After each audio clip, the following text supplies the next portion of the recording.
Hey, everybody, you're here with Bridget and Jen and Community Connections. Hey, Jen, do you want to introduce our guest? Absolutely. We are meeting with Tara Claeys. Tara, say your name for me really quick because You said it absolutely perfect. Oh, Tara I did. Claeys is Okay, good. great. Just Yeah. want to make sure. I forgot to ask you that in our opening. So Tara has been a good friend of both of ours, but she's also very involved in the WordPress community, and she is an agency owner. She actually is the founder of one company and owns another that she operates on a daily basis. And she's very busy. She's involved with her community. She is the perfect person to have on our show tonight. So, Thanks. Sarah, so grateful to have you here. Can you tell us a little bit about yourself? Sure.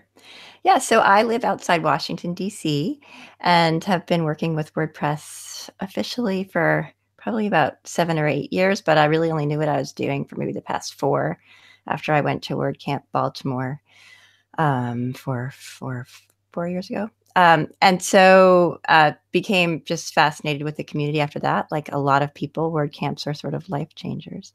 And I have an agency with one employee. And then I also have another strategic business partnership with my friend Evelyn Powers. And we have a company called Nice Work. So Nice Work does sort of bigger jobs. And then Design TLC is my solopreneurship.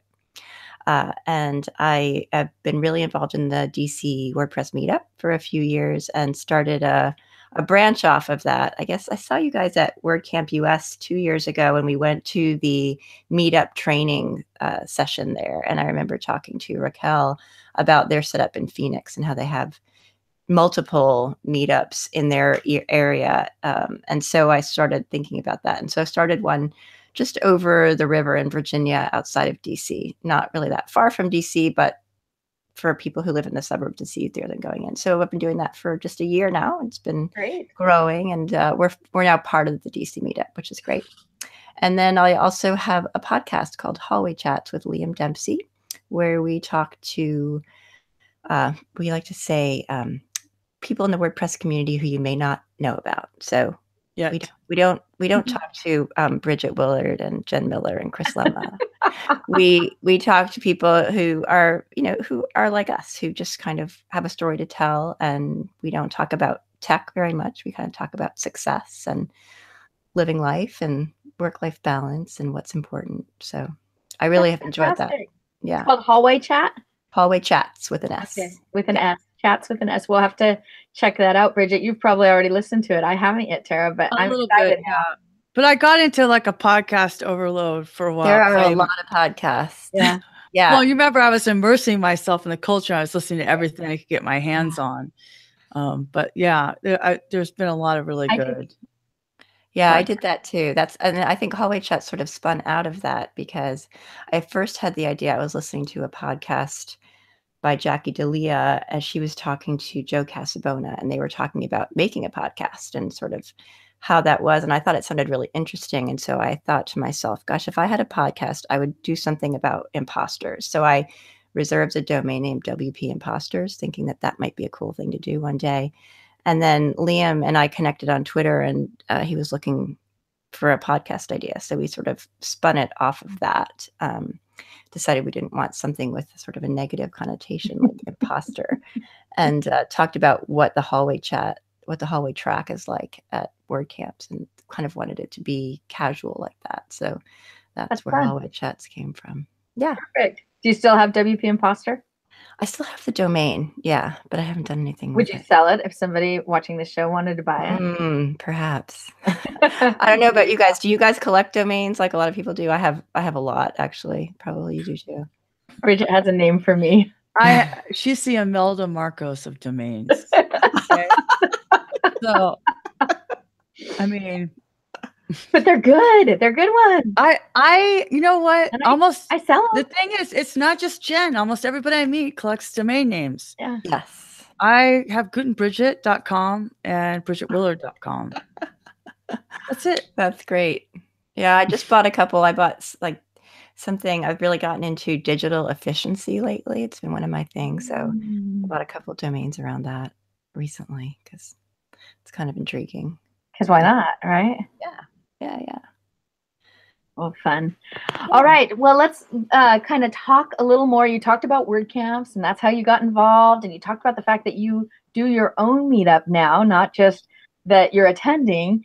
How did that evolution affect your life, your family life, your involvement in your community?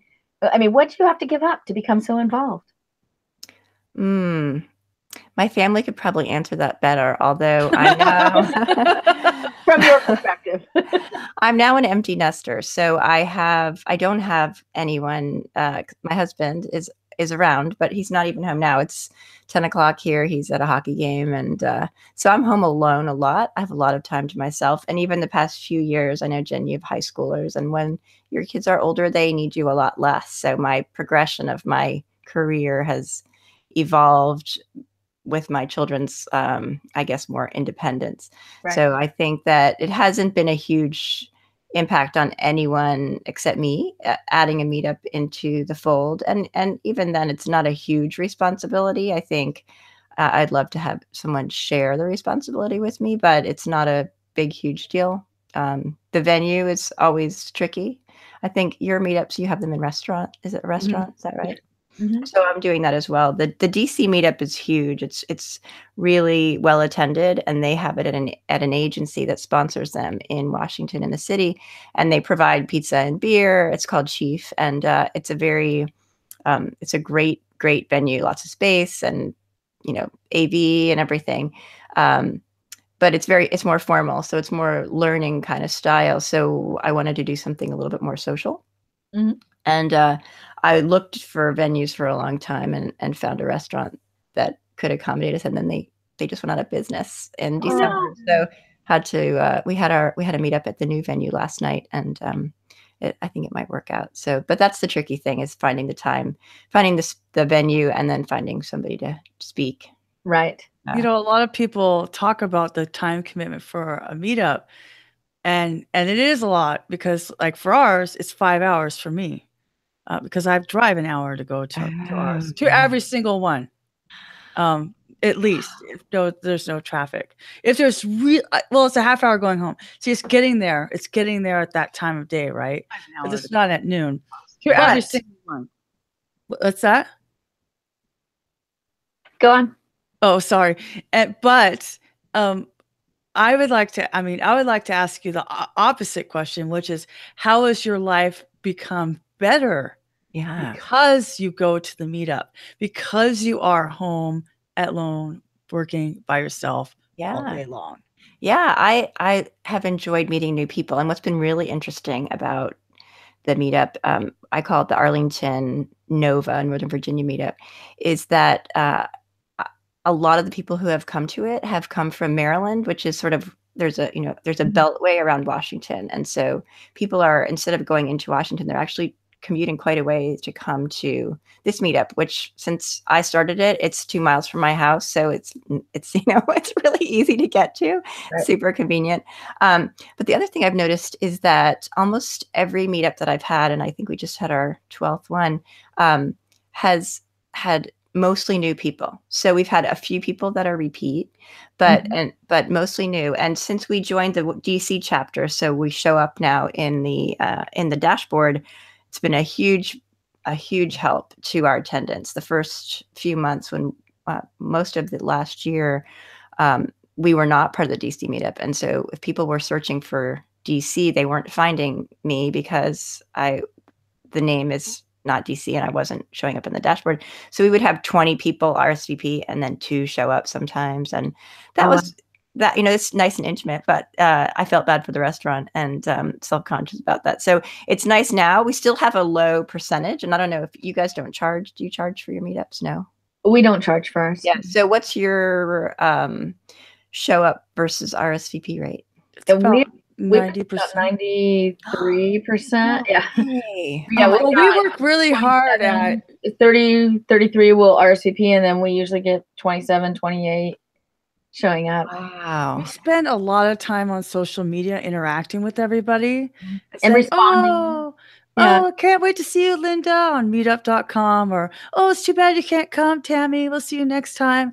And literally, I was telling my friend, I have this notebook because I can't always remember everybody's names and in my purse, and I make a seating chart.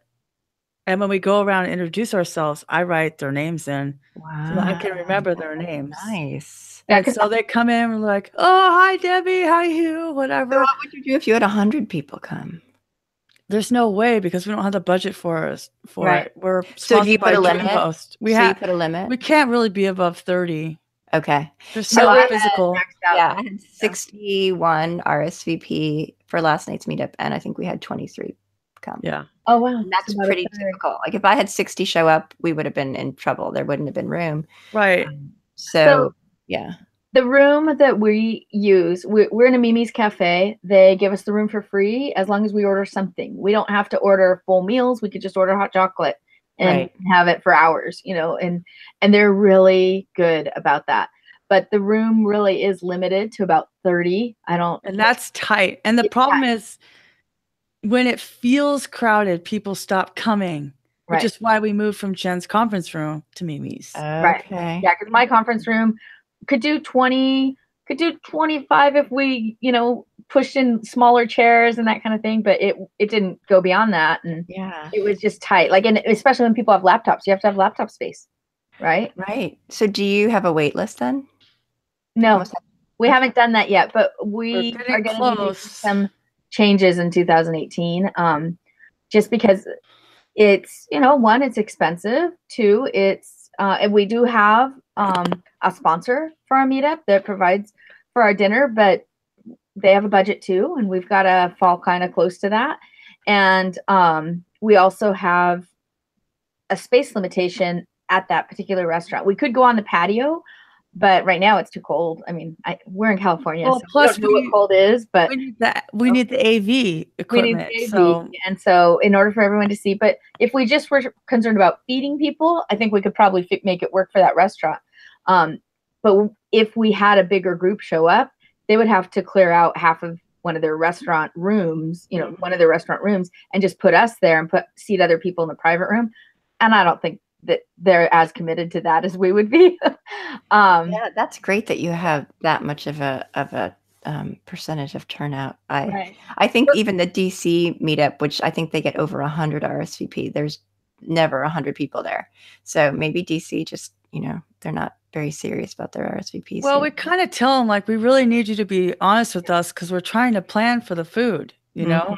And it's different than if we just show up to the OC WordPress meetup, because you show up or you don't show up. But to me, I feel like it's, as a person, I want to make my RSVP accurate. I don't want them to go, oh, where's Bridget? She said she was coming, and then nobody hears from me, and I think I'm in a car accident or something. But I think that's like the mom in me. That's the way I think. Yeah, that's interesting. Well, and the other part of that is that when people say, when they change their RSVP to a no, we do comment and say, oh, we're going to miss you. Right. As Bridget was saying earlier. And I think that makes people aware that we're paying attention. Yeah. And so it, you know, when they get a like, because they put a comment in there saying, I'll be there, you know, then they become more excited. Can I bring a friend? You know, that kind of thing. So they know we're consistently going to be there. And so they feel the need to consistently show up. But it's not all the same people. Like you were saying, we get new people. We probably have, I don't know, 8 to 10 new people every meeting. Yeah. We once a month, third Wednesday, same place, same time. But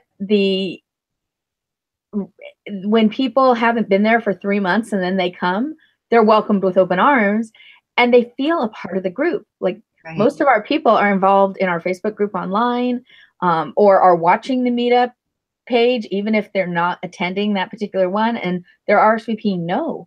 And that's been, I think we've just tried to foster that kind of a group to where it's not so much a community as we're friends, you know, and we're friends meeting under the WordPress umbrella. But that's what makes a community. And the show's not about us, but I will just say, that that's why we recommend people have 1 or 2 or 3 people leading it, because then you can have all those people involved. And the other thing we do is we don't sit together. We did a couple times, but it's really awkward if we sit together. Yeah. Because then Jen and I just get into Jen and Bridget mode instead of us talking to everybody else. And it goes back to what you were saying earlier about WP imposter.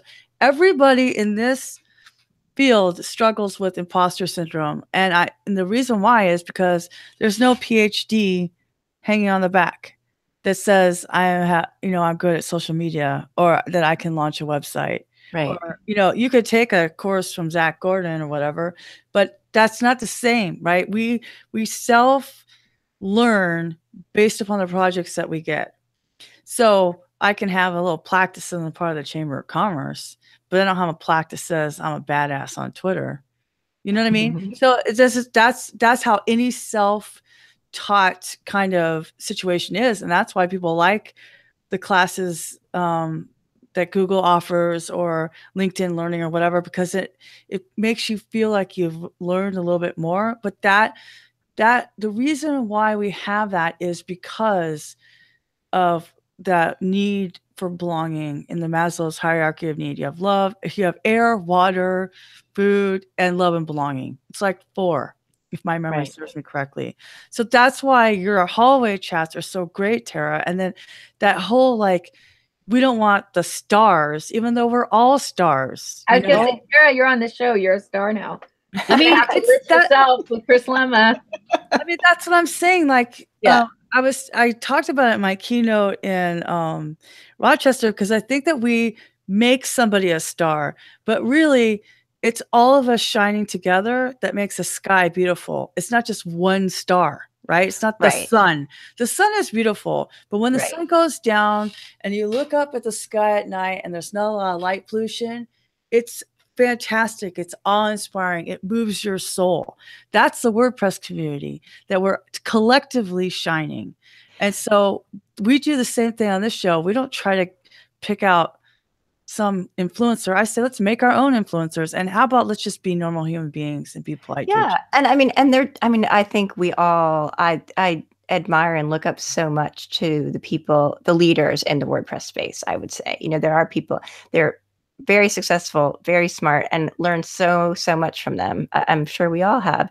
And they're wonderful people, and they're super supportive and helpful.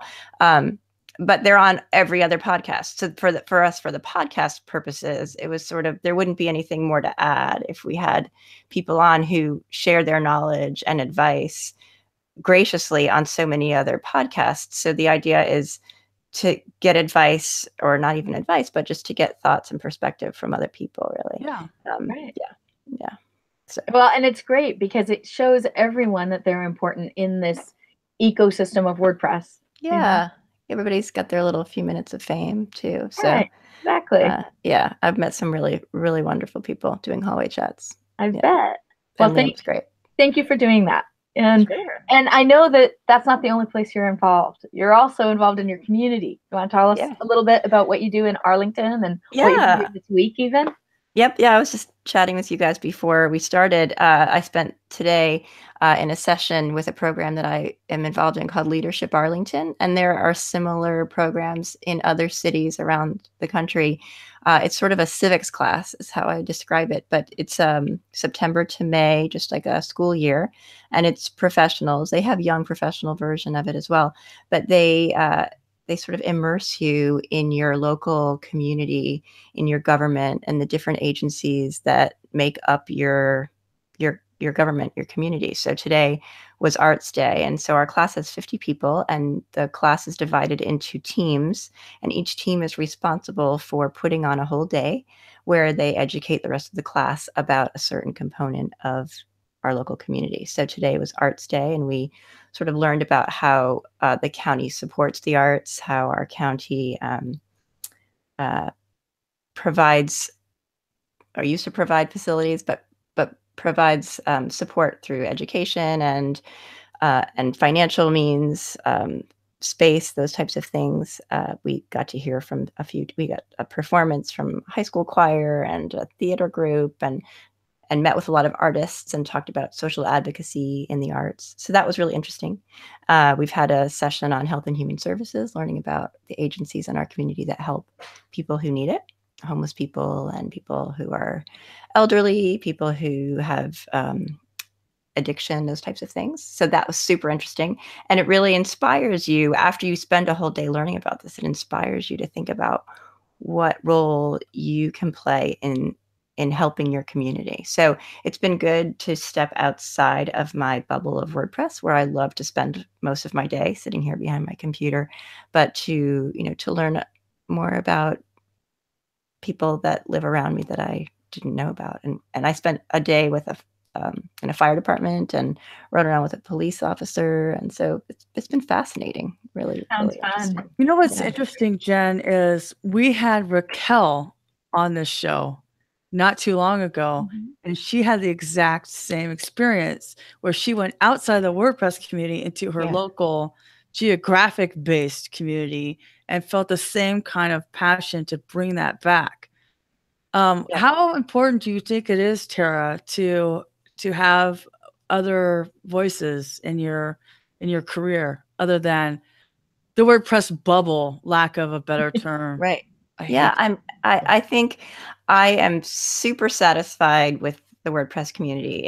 It fulfills me in many ways. I've made some great friends here, and it stretches my brain. It supports me financially. So I could really live within that space. But I think when I think about my life as a whole and what would happen if WordPress went away, or when I decide to stop doing what I'm doing, that's one thing. But also, as much as it's nice to make friends and give people advice, help people, beginners or whatever you might do, uh, there is really a satisfaction in knowing that you're making an impact on someone a little bit deeper than that. So whether it's volunteering at a nursing home, at Thanksgiving and serving food and impacting people in a way that doesn't involve a screen, it doesn't involve technical skill at all. It's really kind of just getting down to the basic one-to-one relationship with people and helping people who are less fortunate. And maybe that is translating some tech skills. Maybe it is mentoring a middle school girl who wants to learn about how to make a blog. That's a possibility too. But there are many ways to give back to the community. And I think sometimes we all need a break from the computer. So I think that was my motivation, really. Yeah. That's fantastic. I'm involved with my local interfaith group, and it's been eye-opening. Like you were saying, all of these programs that the city does, we have people from the city, people from the police, they all meet in this group once a month. And just being involved with them, I really feel like I have a pulse on my local community that's different from going to a chamber meeting or meeting with my friends, that are in my town. And it gives a perspective that kind of colors in the edges of your life and allows you more opportunity and more things to do that most people don't know anything about. Absolutely. Totally. Yeah, I think it's something also that I think Hallway Chats has influenced me with too, because we talk to people, we ask everyone on the show what success means to them, and we ask them about, what's the most important thing that you do every day. And we've had some really interesting answers to that question, and it has sparked some thought for me as I approach sort of the end of one year and the beginning of the new recently, when you make resolutions or you think about plans. And so I think I've been inspired by other people too, who are very thoughtful about the way that they allocate their time. And so that's also really helped me kind of move forward with other things beyond my business. So along that line of questioning, how do you define success? Yeah. Oh gosh, darn it. You asked it first. Yeah. Actually, Liam and I were at WordCamp US, and we did turn the tables on ourselves. So we have talked about that before. One person on our show talked about legacy, and Liam and I had differing perspectives on that. But I do think a lot about how I'm viewed, probably too much about how people perceive me, self-conscious that way. But I think it's because I really care deeply about how the mark that I'm leaving behind. And so I think for me, success is that I feel positively about how I've impacted other people. And that, whether that's in my professional life or my family life, all of it, I want people to feel good about their interactions with me, and to have friends who respect me and vice versa. So I think that's important, and that's success to me, and it translates into work, translates into how my clients feel about me. So I think that's a pretty general term, but that's the way I would view success. Yeah. Great. Okay. And as a child, did you imagine your life was going to be what it is now? Gosh, no. Do you? When I was a child, there were no computers. Right. When I was in college, there were no computers. Right. Or they did actually have a couple of computers when I was in college. But when I started in college, I had a typewriter with this little screen, and you could have like 60 characters that Right. Word fit on the screen. processor. Woohoo! That was so expensive. Yeah, I don't even think it was a word processor, but they did get some Macs, and I've always been fascinated with design and desktop publishing and technology. But I don't think this was never a plan of mine. I was a mom, really. I got married soon after college and had a marketing career for a while, which I enjoyed, but didn't really feel too satisfied by. Mhm. Spent a lot of time in direct mail and direct marketing and meetings where you'd spend months and hours and thousands of dollars deciding what color the stripe on the envelope would be, and testing to see if it was yellow or orange, who would open it more, and that kind of stuff. Wasn't really too What a satisfying. waste of time. Marketers, I swear. That's not how I learned to be a marketer. It was I do. silly. Marketer, Yeah. I swear. Is that what you just said, Bridget? I did. Like, sometimes we just talk about things, we get too philosophical and then blame it on data. That's all I'm saying. Just Yeah, that was never my passion. And so when my first child was born, it wasn't too hard when we crunched the numbers to decide to stay home. And I had a really good friend who had a baby the same exact time, and she stayed home. So it was really fun Oh, yeah. to stay at home and be a mom. And I'm so grateful that I was able to do that. But before I left my job, I used to doodle and draw these little characters for people who had babies in my office. And when I told my boss I wasn't coming back, she said, "You have to make these for people and sell them." She said, "Go get business cards made." So I did that. And so I sort of just have accidentally from there become an entrepreneur. It was not really my plan necessarily. So no, but now that I am an empty nester and have the time and the ability to stop and think about what I really want to do instead of sort of reacting to what's coming my way, it's giving me an opportunity to maybe think more about it. So I've been really, in the past couple of months, really interested, involved, reading books about there's a book called Designing Your Life that I read, and another one called The 12-Week Year. And if anybody, we have a Slack channel, Sarah Dunn and I started a Slack channel called The Business of WordPress. And so if anybody's on that channel, they'll know that I've been this like total apostle of the 12-week year for the past couple of weeks when I read it, because I found it to be really makes sense to me in terms of planning out my vision. I've never written a business plan, and so I know we never will. But me this either. Just this do I it. wrapped my head around. This I really wrapped my head around because it's smaller terms, but yet you still are forced to make a vision. So. Yeah. I used to write business plans professionally so people could get SBA loans. So, Wow. Maybe I interesting. need to find you, Jen. So I'm just a doer. Like, I'm just like, well, let's just do this. Just somebody said, one of my clients said, well, what do we do? I'm like, give me your Twitter password. That's what we do. Or you're like, can you just email it to me? Like, oh, I can't do that. Like, whatever. It's not nuclear launch code. Like, just give it to me and let me start working. Like, I'm that person who's supposed to get in there and work it. Like, I know how to do it in my brain. I was the same way as a teacher, because you have to do lesson plans. I'm like, oh, this is so lame. I know what I want to do. It's a waste of time, right? But in your mind, you know what you want to do, but you forget sometimes we have to communicate to other people. Yeah, or I find it just easier to let things just happen to me rather than plan out what I'm going to do. It's a little intimidating to say, this year I'm going to, increase my revenue 20%. And I mean, I just have never, that's so intimidating. Bridget and I had this discussion earlier today, actually. We did have this discussion. And it's funny because I started reading this book called Smarter, Faster, Better. Yeah. That Rachel Cherry recommended to me. And there's a great, great chapter on teams. Worth it just buying just for that chapter on psychological safety. But they talked about SMART goals. And like, I didn't go to college for marketing. I just was a psych major. I was a teacher with a psych emphasis, which is basically all you need to market. But anyway, there's this one section in it where it says, they started like testing people to see how fast they could run. And they would try to see how fast you could run in 10 seconds. I read this too. Yeah, yeah. Oh, okay, so you saw that. So like if you put it 100 yards away, they would run an average of this. But if you put it a mile away, like there's no way you're going to get that in 10 seconds, but they ran faster.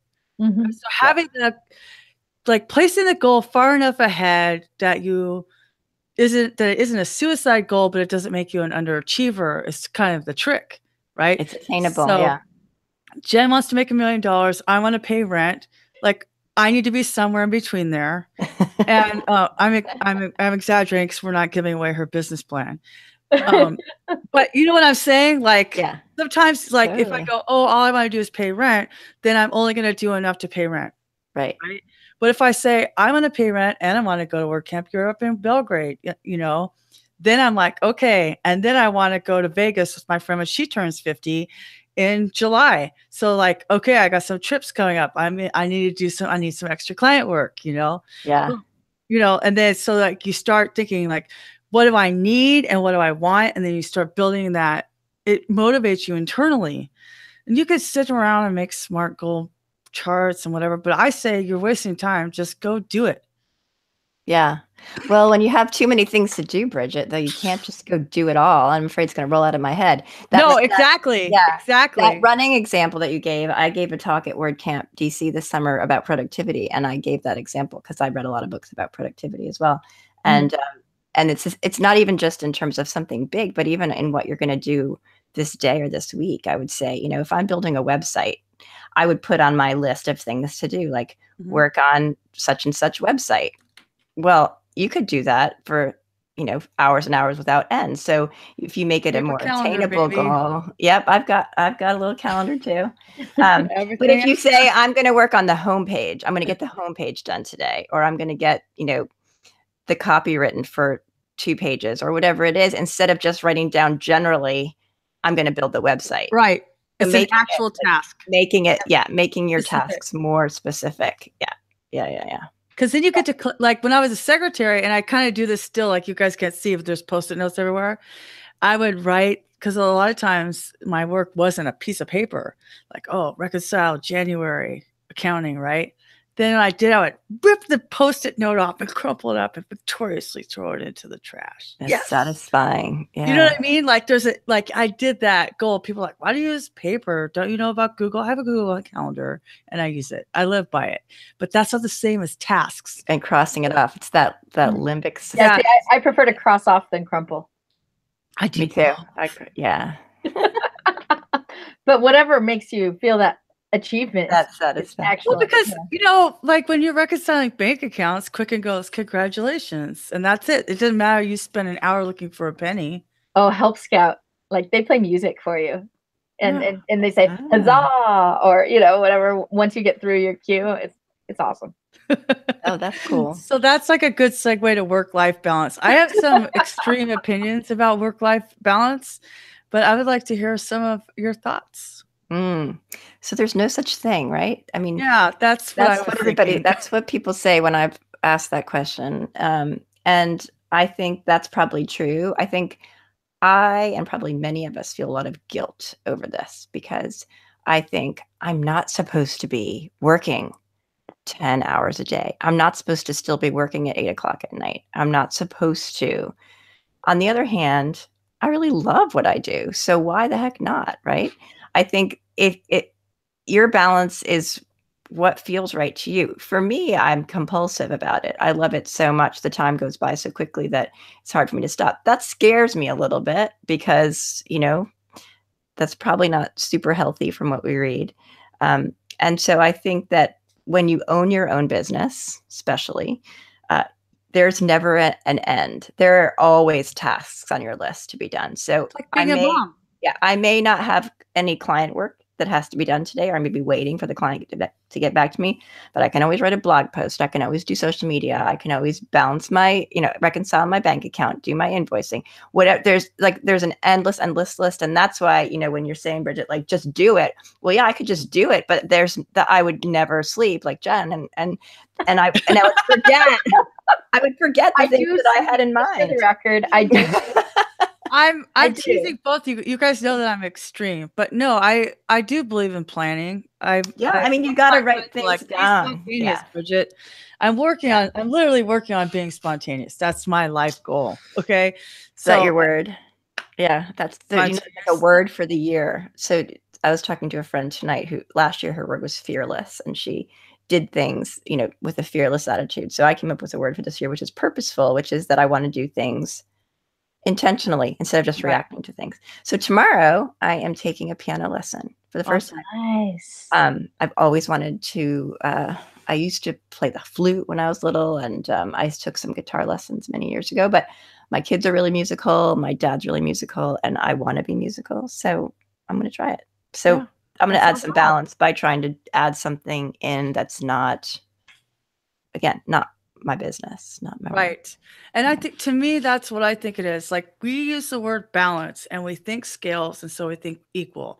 So if I work 8 hours, I should be doing something else for 8 hours. I should be sleeping for 8 hours. This is the quality, but balance doesn't mean equality. It just means that it's distributed equally. Yeah, what feels balanced to you, right? Or what feels right to you. Like, for me, I own my own business now, right? So my friend called me up. She said, "Do you want to go walk for harbor?" And I looked at my calendar, and I had about 4-hour block of time open. So I said, "Yeah, I'll go walk." Yeah. Walking with her, went to dinner, came home, and then worked until 9. It's my choice, right? So that was how I got the balance. Tomorrow I'm going to Yoga and Park at 10 a.m. I'm going to get up at 6 and do my client work. And then go. You know what I'm saying? So I could take my lunch whenever I want. I'm the business, but I know that I'm my own worst boss too. So I know, okay, if I leave for this, it's fine. And then I can get back to it. There's nothing I haven't not done. But to me, I think the work, like, there's a perception that you should just be sitting in your lazy boy watching Netflix and dollars are just automatically being added into your bank account. Well, or that 4-hour work week, right? Like, right. Is that realistic? I don't know if I would even like that, but I think would you feel fulfilled with that? Yeah. Because if I had all that money, I'd be like doing something else. Like, I had this conversation with somebody. They said, "What would you do if you didn't have to work? You had as much money as you wanted." I go, "I'd adopt a sibling group." Yeah. You know what I mean? Like, nobody wants to just sit around doing nothing. Yeah, I think that's very true. Yeah. That's why we started our own businesses, because we have passion. We have passion for our work, and our work is good. So even, like, to me, like, I work 8 hours, I take an hour walk. That's the balance. It's not necessarily equal time. It's just taking a break. That's something. And you're choosing. It's your choosing. Yeah, I exercise in the morning, and I have a group I run with, and that's my social time. That's my sort of, mental time to talk to people, because most of the rest of the day I don't. But yeah. So balance. Balance. I think if you asked my kids, I feel badly because my kids saw how compulsive and obsessed I was with my work. And sometimes, if you're working on a website and it's not working right, it seems pretty serious. So even though in hindsight, none of the websites that I work on are, brain surgery or making millions of dollars or anything. So I think my phone just thought I said Siri. Did you hear that? I think so. Yeah. She's responding. Yeah. So anyway, so I think if I could go back and change that, I think I probably, scared my kids away from wanting to do anything like this ever in their life, because they saw how all consuming it was. which was my choice, but But maybe. that's you as a person. You're a passionate person. I think Yeah. passionate people are going to be, I think the word obsessed has a negative connotation, but that internal drive to solve problems isn't necessarily a negative, right? That's what makes you you. That's Right. why people gravitate around you. That's why you have this charisma that, we just fell in love with you online, and then when we met you in person, we're like, "Oh my God, Tara's the best." That's Right? So let me ask you a question. So you have your solopreneur agency, yeah. but you also partner up. How do you decide to partner up, Yeah. and on what projects? And can you talk a little bit about your lead generation process? Yes, I don't have one. We don't have one necessarily. So my friend Evelyn and I had collaborated on a project for a nonprofit several years ago that I'm really proud of. And she's a graphic designer, super talented, and has done graphic design for over 20 years. And I'm more the tech dev end, even though I'm not a high-end developer. So it was sort of a natural fit for us. When we did this project, we did it together under her brand the first time. And I thought if we were going to do something again together, we should do it under a combined brand. So it really was a decision where we had coffee and came up with a name and came up, did all the business license and everything to make it official. And it sort of was it still is a low risk thing for us. We love working together, but we both have our own businesses that are our top priority. So when something comes along that we feel would be a good thing to share, or we think would be an easier job to win because it would be more of a fit for a team than a solopreneur, we do that together. So we've done a few projects. We don't have anything in the works right now. Evelyn also is involved in a women's networking group here that has started called Awesome Women. It's awesomewomen.org, Awesome Women Entrepreneurs, that a friend of ours founded, and Evelyn founded with her, and they have a radio show and a podcast. So she also is spread thin, as I am too. So Nice Work is sort of back burner and then could heat up anytime something came along. So yeah, so that's where that stands. I love the brand and I love working with her. We just have other things going on right now. So who knows, something could come our way and then it will heat back up again. But it's been fun to collaborate with someone when you work alone. She's very creative and we have different working styles. Going back to that Leadership Arlington that I'm doing, another thing, and you mentioned something about this that made me remember it, Bridget, is another part of this is that they teach you different skills, sort of cooperative skills like collaboration and negotiation and facilitation and all these words. They have a skill presenter come in because when you start this class, you take a DISC survey. Do you know what that is? Yeah. Kind of like a Myers-Briggs type of thing. So you take this, everybody in the class takes this survey to find out what personality and working style you have. So you learn that about yourself and you learn it about other people. So when you're in meetings with people, you can say, oh, she's that personality type. So I can sort of understand where she's coming from. She likes to have everything explained and detailed, whereas this person maybe likes to plow ahead and just get stuff done. So that's been really helpful. Evelyn did Leadership Arlington a couple of years ago. So we kind of know what our working styles are and how we complement each other. And so that's been really fun too, is to she likes to take things slower and I like to kind of plow ahead. So to kind of meet in the middle it's really been successful for us. So yeah, we have fun. And I'm sure you enjoy the conversation you have while doing the project. Yeah, she's hilarious. So I'm pretty serious and she's always making jokes. So that makes it fun too. Cool.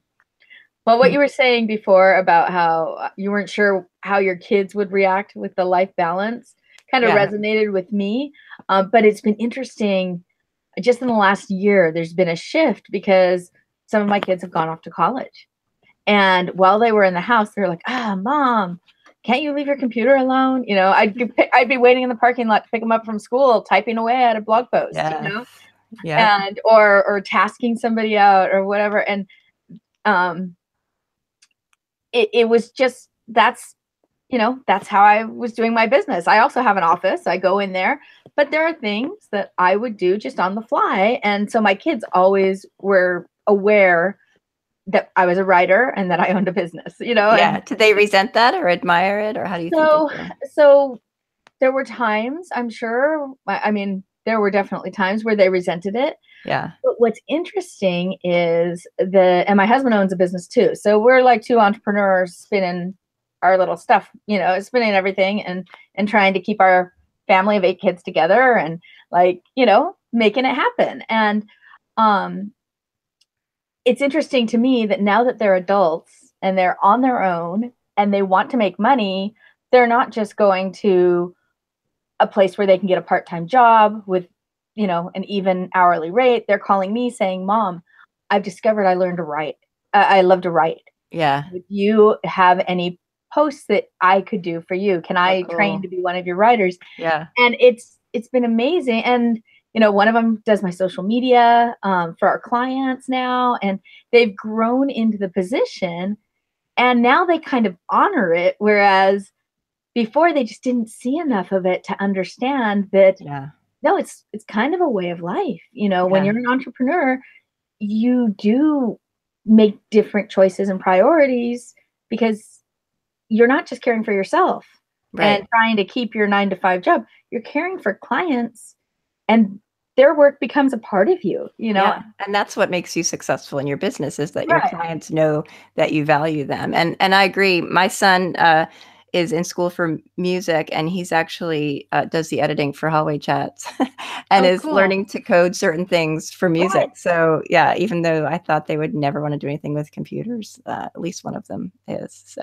that's neat to see. But I think that, as I agree with you, and as they get older, then they look back and can understand and value the approach that you took and the way that you treated your clients in order to make your business successful. Right. And treated them like they realize now, oh, you really were carving time out for us. Yeah. You were just trying to do it all, kind of a thing. And I mean, that's what, as women, we're taught, right? We're supposed to be able to handle everything and to different levels of proficiency we do.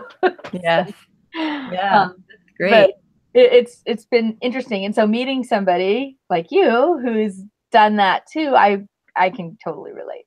Yeah. And Bridget Sully, like, he's needier than my kids. If she's working on her computer in different hours, he's glaring at her. He is glaring at me, you guys. When I told you I was working till 9, he came up and he was like sniffing at me going, I'm like, what? Like, because I go to bed before that, I would go to bed like 7, watch Netflix. He's like, I'm like, I'm not going to bed, I'm going to work. And I make him sit here. And I say, go to work. And then he sits there. And then, like, I used to take a nap at 2:30. Like, sometimes I still do, but like, just like a smoker's break, like a 15-minute power nap. And today he was like, let's go. And I'm like, no, I'm not done. Like, I can't go right now. Time for you. And so, like, I did it at 4 because he'll just book it. He'll go back into the room and he's like, whatever, I'm not waiting for you. I'm going to take a nap. Like, nobody stops you, buddy. Like, head of security, like, he's officially the head of security for the Guru HQ over here. Yeah. But, that's what I'm saying. It's like we all get in our routines and now it's going to be different, right? Right. So, like, there's an effect on all of our lives that can be seen as negative when we give our all, whether that's a job or what. I mean, before I was giving my all as an employee. And when I don't work there, what do I have? You have your business now. I have nothing. Yeah. Okay. That's not true. Right. But if I do that for myself, then you're building something. Right. Yeah. So I do what you did as an employee for yourself. So like right now, so I've been saying this to people about speaking at WordCamps. If you don't apply, you say no to yourself. So I just put up my I finally put up my little magnet board and stuff. My friend Julie helped me get, and I wrote, say yes to yourself. Like, I'm saying yes to myself. When we're entrepreneurs, we say yes to ourselves. And maybe there's a little bit of adjustment in our family life. Like maybe, no, I can't answer the phone because I'm on a client call. And I'll tell all my friends, you can call me whenever you want. But if a client calls, I'm hanging up. Just like if my boss calls, I'm hanging up. It's the same thing, right? Yeah. So we have to prioritize our time. And also, I don't take calls when I'm with my friends after hours, whatever I decide my hours are. So if I'm fully invested in whatever I'm doing, if I'm going to go hang out with my friend Julie and she needs me, I'm not looking at my phone. Twitter can wait for an hour. I know it's hard to believe, but they can. For you, yeah. You know what I mean? Like, or from Yeah. me and my clients, like, because normally for clients, I only check twice a day, but I do more than that. I know I shouldn't. You're so good at replying to everything. Well, that's my magic. But what I'm saying is, like, I think the balance is whatever you're doing, do that.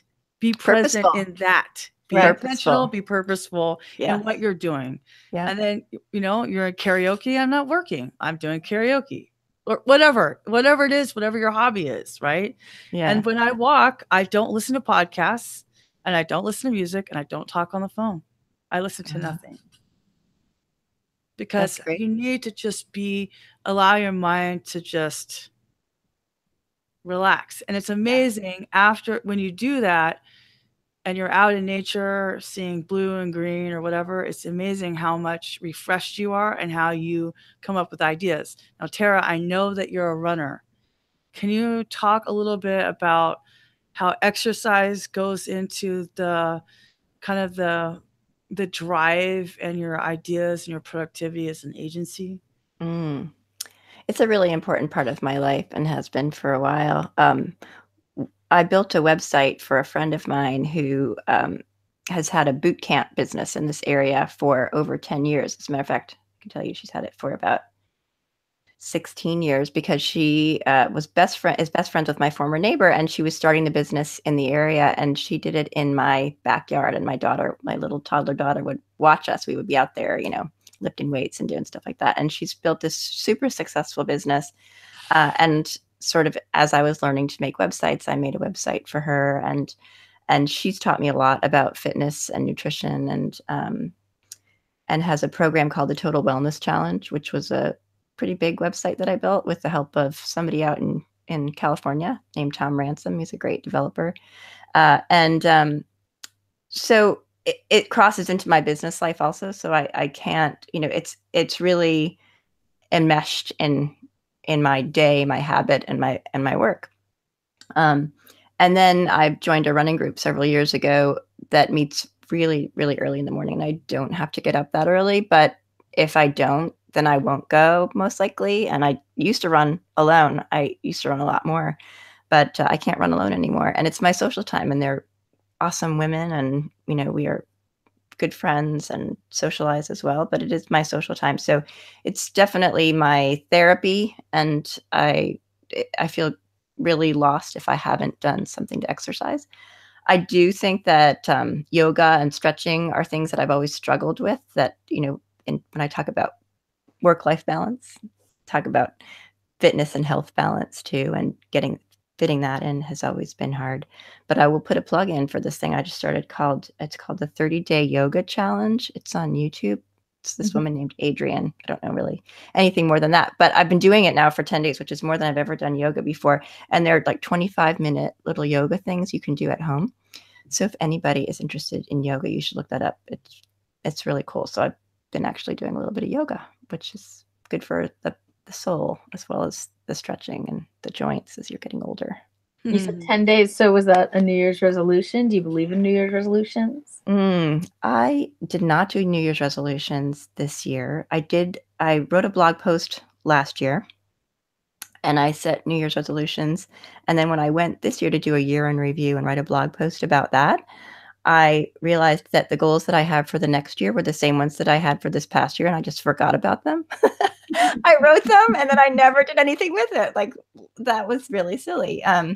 So, and in this 12-week year book that I will plug once again, he talks about that concept of New Year's resolutions and year plans, and sort of how they're so general and they're so long term, sort of like your race analogy, Bridget. Like, if you don't make it attainable, if you don't put it into a specific deadline or anything, then you end up trying to cram it in December. Oh my gosh, I forgot that I told myself I was going to do this year, and now I only have a month to do it. So I think no New Year's resolutions, no, but I like the idea of having a word for the year that sort of guides you and sort of values and vision, and so when you're making decisions and doing things. But a 12-week resolution is that's pretty good. I think I can do that. That's great. I know someone else who's Adam Silver. I think is in your mastermind group, right? Yeah, we're starting a mastermind. Yes. Yeah, yeah. So, you're involved everywhere and with everyone. I love connecting people and being connected with people. And yeah, it's fulfilling to have so many awesome people in your life. So yeah, enjoy it. You guys included. What WordCamps do you think you're going to be showing up at this year? So I'm going to Miami, WordCamp Miami, and WordCamp you're Lancaster. At Miami. I am. Yeah, they just announced that today, so that'll be fun. I've gone to Miami the past 2 years. I actually went there, spoke there last year at Buddy Camp. I talked about that Total Wellness Challenge website that I built because it has some. Oh yeah, you were dressed up as Jane Fonda. I was dressed as Jane Fonda. That's right. That was awesome. I saw the picture. So yeah, I have not spoken at that many WordCamps, but the ones that I have done, I try to make some kind of an impact. So who knows what will happen this time? But yeah, and also I'm going to WordCamp Lancaster, and other than that, there hopefully will be a WordCamp DC at some point this year. So I'll be back at that one. But I think those are the ones that I have plans for right now. Will you be in Nashville for US? Most likely. I hope so. Yeah, it was fun this year. Selfie. It was fun. That's right. Yeah, I really enjoyed it. I really enjoyed Nashville, and they did a great job with the WordCamp. I volunteered there, and the whole team was great. So I didn't get to attend many sessions though because I was volunteering. So I missed a lot. We had that same experience because we were working the Women Who WP booth.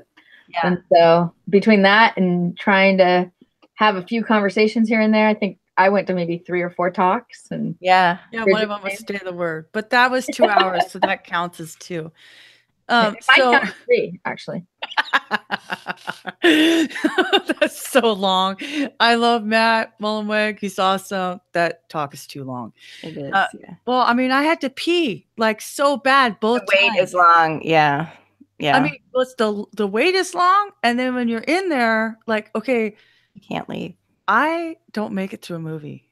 Yeah. In a movie theater. So I did not actually attend the State of the Word this year. I watched it in the hotel, which yeah. There's a bathroom in your hotel. I copied somebody's idea from the year before, whose name I will not reveal, but someone did that the year before, and I thought that was really smart. That is smart because the bathroom thing. Yeah. I'm like, it was nice seeing you, and I'm running down the hall. Anyway, nobody cares. Okay, so yeah. Sometimes I forget it's a show. Stop talking about your bladder, Willard. So, Tara, can you tell our audience, first of all, thank you for being on our show. We love you. Me. I hope the WP water cooler crowd loves you as much as we do. Oh, that's nice. Thanks. And fun. If you guys see her in person, go up and give her a big old WP water cooler hug from our big community here. And Tara, can you tell our viewers how to find you on the internet? Yes. So my website is designtlc.com. I am hopefully going to be splitting off a new website, taraclaeys.com, because I find that my Design TLC website talks about a lot of things that I would talk to you guys about, but not my clients. So I think I'm trying to split that off. So anyway, but for now, designtlc.com, hallwaychats.com. And on Twitter, I am Tara Claeys. That's Claeys. And probably anywhere else you could search for me under that in Google and find me in other places where I am. Facebook. I'm on LinkedIn, but I don't really use it. And Instagram. And I have an Instagram for my pets, which is Claeys Pets. Nice. Yeah. I'd like to talk you into using Instagram. I mean, into using LinkedIn, because you know who's on LinkedIn? C-suite. What's that? The CMOs, CFOs, CEOs. Oh, yeah. The CTOs. I know. I don't even actually really go on Twitter and Facebook that often. You know, you talk about taking a walk and looking at the sky. I walk my dog, and that's my social media time because I try not to use it when I'm sitting at my desk. So my neighbors all make fun of me because I walk my dog looking down on my phone the whole time. That's awesome. Jen, can you tell everybody a little bit what's going on with you? Where can we find you at WordCamps, and how can we find you on the internet? Sure. I am probably going to be mainly in California for WordCamps this year. Although I will be in Nashville, I'll be in Belgrade at Europe, Ooh. and but I'm trying to stay a little closer to home. My daughter just got engaged, so we're going to be having a wedding at the end of March, so that's kind of exciting, and just trying to take it a little slower now that especially I'm doing this new course. So there's some exciting things going on in my life, but you can find me at JenBlogs4, the number 4, the letter U, JenBlogs4U, on Twitter and LinkedIn. Jen Miller and needsomeonetoblog.com is a great website to find me at. Great. So I'm Bridget Willard, and you can find me at bridgetwillard.com. I am a freelance social media marketer and consultant, and you can hire me if you want to. But I'm planning on being in Southern California too, although I did apply to speak at WordCamp Atlanta. Fingers crossed. I love those people at Atlanta, and I'm hoping to meet a client there. And I'll be at WordCamp Orange County, WordCamp LA, and hopefully Belgrade in US. I don't know. I'm going to try to make some extra money so I could go. I really want to try to go. Now that I've been to Paris, it's exciting to try to travel and then write it off as a business expense. There you go. So thanks, everybody. And I want to give a big thanks to Sharon Cheryl, the prod, for taking notes, and for Jason Tucker for giving us the keys. And if you like this show, press a thumbs up. If you didn't like it, press it twice. Don't forget to share it on Twitter, Facebook, LinkedIn, Google+, and Pinterest. And have a great night, everyone. Bye. Thanks so much. Thank you.